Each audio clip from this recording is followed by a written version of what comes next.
Hey guys, how's it going? I missed you guys. I missed doing these live videos, which is hilarious because the first while when I was doing these, I hated doing them. Just the whole thought of being live and I could possibly mess up and someone will see it just kind of freaked me out. And then I was like, who cares if I mess up? Nobody's really going to care that much. So now I actually enjoy doing them. And I didn't do them when I was in Pell River because the Wi-Fi was a little bit sketchy and I was taking a break. So I think you can probably see my hair is a little bit shorter. So when I go to Pell River, I like to get my hair cut because it's a lot cheaper than getting it cut here in Vancouver. And I told her I wanted it shoulder length. And she started cutting the back and she said, "Oh, do you want me to cut it so that your mind over matter tattoo shows?" I'm like, "Sure, that sounds great." And then she starts cutting and I was like, "Wait a minute, how high up is that tattoo?" Turns out it's pretty high up. So a little shorter than I thought, but oh well, hair grows back, right? So the topic for today is warming up. I had sent out my weekly email blast, and it was on warming up, and I got some really good feedback on that. So I thought maybe it's a topic that a lot of people are interested in. So I thought I'd talk about that today. Hey, Susanna, how's it going? Hi, Melanie. So warming up. Why do we warm up? Warming up can help prevent injury. It can also make your workout feel better, so you're not going to feel joint pain while you're working out if you're properly warmed up. It's also a lot better for your heart if you warm up before you jump into your workout. So definitely warming up is not something you should skip. I am guilty of skipping my warm up. So like anybody else, sometimes I'm short on time and I got to get my workout in. It's like, oh, screw the workout or screw the warm up. I just want to work out and get this done. But don't be tempted. Don't do that because you can and probably will injure yourself. So the whole purpose of the warm up is to warm up body temperature and warm up your muscles, get them a little looser, and get blood flowing to the muscles that you're going to be using during that workout. So it's a really important thing to do. Typically, your warm up is going to be low intensity moves that are specific to the workout you're going to do. So, in other words, if you're going to go out for a run, you don't really need to do push-ups before that. So it would be more appropriate to go and walk for 5 or 10 minutes to warm up the muscles that are going to be used during your run.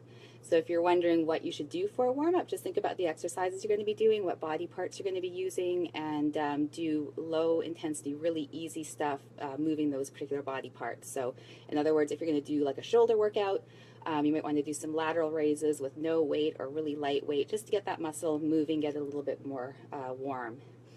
So definitely you have to do that warm up. And like I said, I'm guilty of skipping it too. I do it every so often, and my workout usually feels pretty crappy because I'm feeling my joints and stuff. So got to do that warm up. So if you participate regularly in physical activity, you know, and I know this very well, there's nothing more frustrating than being injured and not being able to do what you want to do without feeling a whole lot of pain, or you might even be completely immobilized. When I injured my back, I couldn't do a thing. So, you know, definitely we want to avoid that. Um, and if you're like myself and you're getting older, it's time to get a little more serious about the warm up and maybe even take it a step further and get a little bit more serious about it. So, for instance, did you know that chronic joint pain and overuse injuries are usually caused by tight muscles above and below the joint? So, in other words, if you have knee pain, most likely it's caused by tight calves and tight quads. Or if you have back pain, probably got tight glutes, tight hamstrings, tight hip flexors. I know I do. Or if you've got shoulder issues, probably from tight pecs and tight lats as well. So if you've got that kind of pain, take care of that pain before your workout. So how do you do that?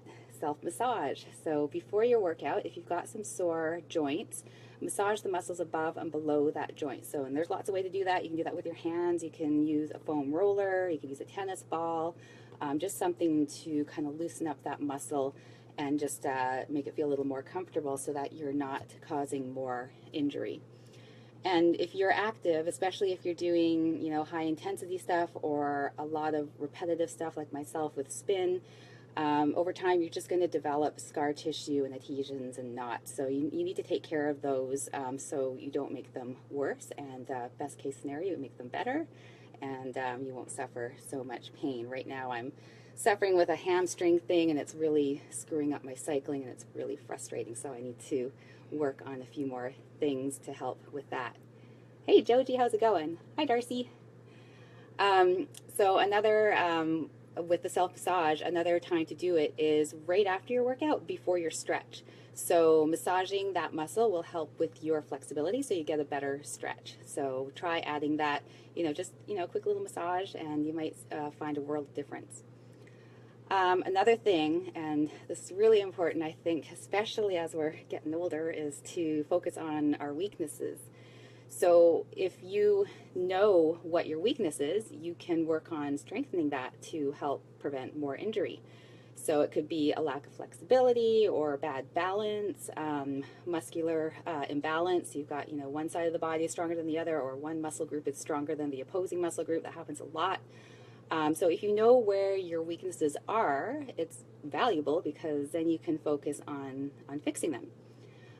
If you're not sure what your weaknesses are, which most of us don't know, we're just so used to it being that way we don't realize it's actually a weakness. Hey, Robin. One thing you can do is go through a functional movement screen. So basically, it's a ranking system used to identify limitations and asymmetries that have been linked to an increased risk of injury. So you go through, it's about, I think it's 7 different things, and you find out where your imbalances are, and you can figure out then how to fix them. And I had one done, and I was actually pretty surprised at my results. So I'm sure anyone who has it done, there'll probably be a couple of surprises. If you want to get one done and you're in the Vancouver area, you should go and see my favorite chiropractor, Dr. Tony McDougall. So he works out of Armitage and Associates in Kitts, and also out of Performance Health Group downtown. So I'm going to put links in the comments so that if you want to schedule an appointment with Tony, you can do that. And I highly recommend it. Knowing this stuff is really important. The other really important part is doing something about it, and I'm guilty of not doing what I'm supposed to do. So, but at least I know what I should be doing, and I will start doing it because, like I said, I'm starting to notice some more issues. Hey, Richard, how's it going? And then activate with mobility. So mobility is just the ability of a joint to move through a certain range of motion. So some of that is going to require, a certain amount of flexibility, but also strength, stability, and neuromuscular control. The thing with mobility is it will quite often help to activate key muscles that are sometimes dormant in our hips, core, and shoulders. So really important. I know I'm pretty sure I've got issues with my glutes not firing properly, so doing range of motion exercises will help to kind of wake that muscle up and make it do what it's supposed to do. So again, just, finding out what's happening with your body and then being proactive about fixing that and preventing more injury, and just, staying strong, right? So Susanna, you get shin splints on and off, usually from walking. Oh, when you run, they don't happen. That's interesting. I had shin splints years and years ago, and what I found helped me the most was getting a really good arch support. I jumped on it as soon as I started feeling some pain. I went and I saw a physio, and he recommended a good arch support. I think I went to the drugstore and bought some Dr. Scholl's arch support or whatever, and that actually was what did it for me. I found that it was high impact stuff that really bothered me. So you might want to look into getting an arch support. I would also highly recommend seeing, physio or chiro, and just, getting them to assess what's happening there, so that you know what's happening. When in doubt, go and see, a professional to find out exactly what's going on. So yeah, time for reading glasses, Heather. Yeah, Robin, it's getting harder to see things. So I have to get going now. So like I said, this was from a email blast that I put out. It came out Wednesday morning. I put out one per week. I don't bombard people with my email blasts, so one per week, Wednesday mornings. If you're interested in getting that, you can go to my website. I'll put a link in the comments with the link to Tony as well. So my website, holyfit.ca. It's done in blog format, so there's lots of information and stuff like that. And if you go there, you'll see on the right-hand side that there's a form where you can put your email address if you'd like to get the weekly email from me. And if you ever want to stop getting it, it's super easy to unsubscribe. So, and like I said, I just do it once a week. I'm not going to send out a ton of emails. I know people don't want a ton more emails in their email box. So if you're interested, check that out. I'll put the link in the comments.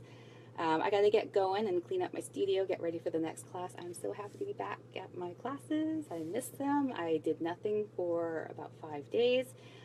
Felt good, but it feels better to be back at it. So have an awesome evening. I will be back again soon. And if you do have any questions or you want more information about Tony, please send me a message and I will give you that information. All right, see you guys.